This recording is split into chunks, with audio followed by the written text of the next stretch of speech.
You're watching Pulse for the 4th or 5th of April, and it is once again time for some Diablo news. In this week's episode, we take a look at an exclusive Diablo 3 Demon Hunter Spotlight video released by IGN. We talk about the recently revealed Inferno Difficulty Changes, check out the next fansite Q&A with the Diablo 3 devs, visit the finally live ForceStrategyGaming.com and more. Let's get straight to the news. Before jumping into the proper news, a quick treat. Jay Wilson recently tweeted that the real box for Diablo 3 had arrived. As you can see on your screens right now, it is looking glorious, and I personally can't wait to get my hands on it. While this doesn't really mean very much to us, seeing that we already know when the game is launching, it's still nice to see how the final product's gonna look. Now though, let's move on to the real news. First up, just a couple of days ago, the guys from over at IGN posted an exclusive video of the Demon Hunter class in action.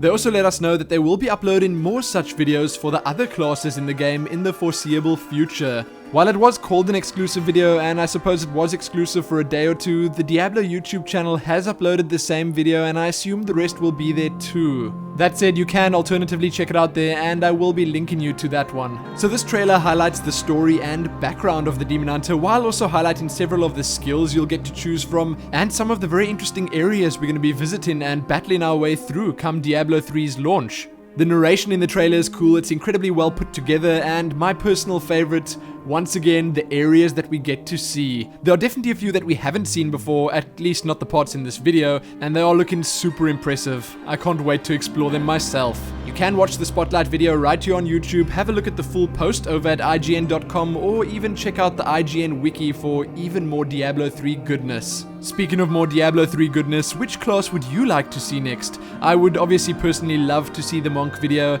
but that said, I think the Barbarian would make an incredibly exciting video as well. Who knows, we'll just have to wait and see. Let's hope that next one comes out sooner rather than later though.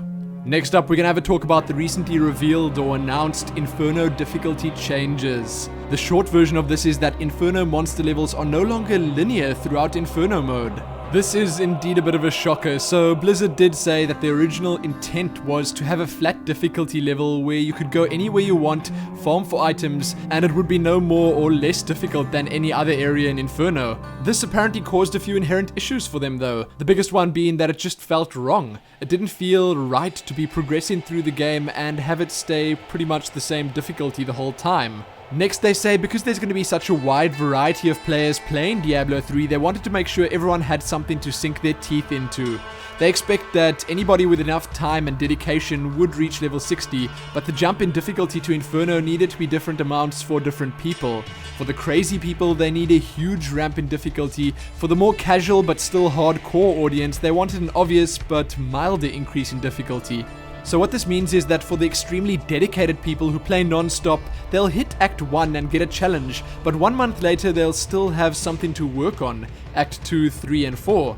But for the hardcore casual people who hit level 60 at a later stage, they won't get brick-walled when they reach Inferno. They can experience some small victories working on Act 1 with the dream of maybe someday reaching the later acts. The last issue was a simple one, longevity. They know that people really want goals to work towards and challenges to overcome, so they made Act 3 and 4 really brutally hard for the most elite players only, because it apparently felt wrong to make all of Inferno mode that brutally hard. So with that out of the way, we're probably still thinking to ourselves, well, you said that you wanted us to be able to farm anywhere we wanted, but now we only have half as much area in the game to farm in. What gives? Well, apparently their goal is to make the loot mathematically better in the later acts without making the earlier gear completely obsolete. They feel that Diablo 2 actually did a very good job with this, and they expect Diablo 3 to perform similarly. So what do you guys think? Do you like the fact that they're drawing from Diablo 2's successes, I suppose we can call it? Personally, I think it can work, and I do like the fact that Act 3 and 4, or at least the later acts in Inferno mode, will be that much more difficult. It'll give us a reason to play co-op and a reason to always try improve or refine our character builds. That part does at least sound like a lot of fun to me. You can read all about this below and be sure to let me know what you think. Did you prefer the linear system that they had before, or do you think this way will be better? A lot of people are obviously still not convinced, and they've been very vocal about that. Bashiok replied yet again to people, posters, or players who had concerns, and he said that he's happy that most of us are happy about the change, but to those few that don't like the change, he said you'll love the game too, because you're wrong. Along with that, he also just said that around the office they have some internal bets going on about how many months it will take for someone to beat Inferno difficulty. Now that sounds super exciting, and in closing he says that he knows a lot of players are excited about the change and about trying to progress in Inferno mode, but he warns us just not to feel bad when we have to go back to hell. I say bring it on. As I said, I think it's going to be a lot of fun, and I personally do like struggling on a game. I do like it if it gets too difficult at some points. But hey, we'll have to wait and see. Now let's move on to the next piece of news. Here we have the latest fansite Q&A with the Diablo 3 devs, and this time around there were a ton of interesting questions. And no, they weren't all relating to cosmetics in this one, so that's good. I will once again not be covering the entire thing here. Instead, I'll just highlight a few points that I found interesting.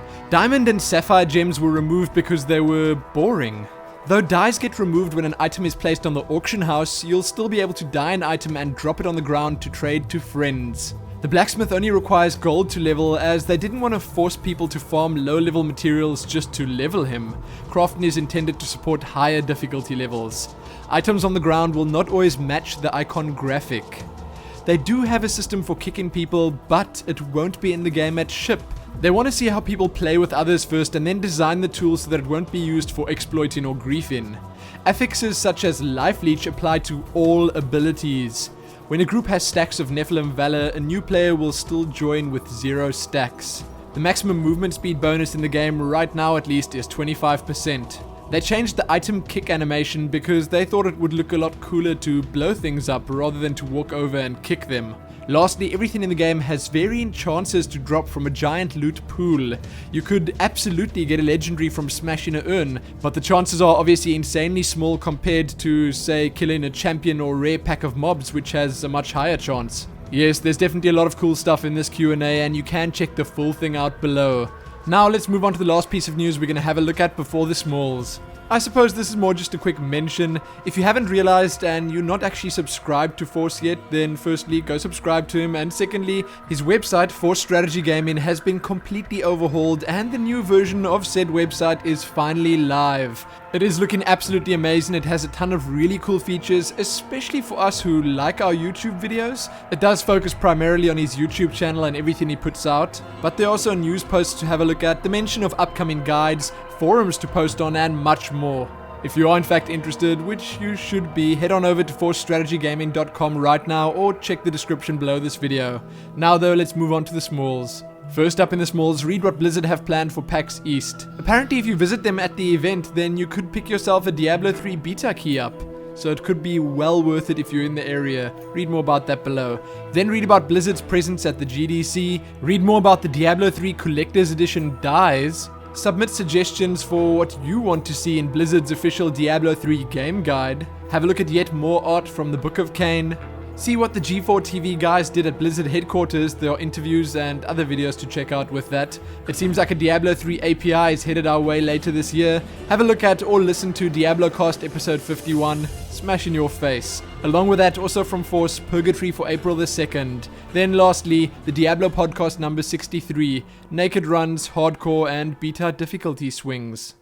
Sadly, that's all I have for you in the Diablo news this week. Check back here soon for more. Like the video and do all that other good stuff. And most importantly, happy waiting for those other class spotlights.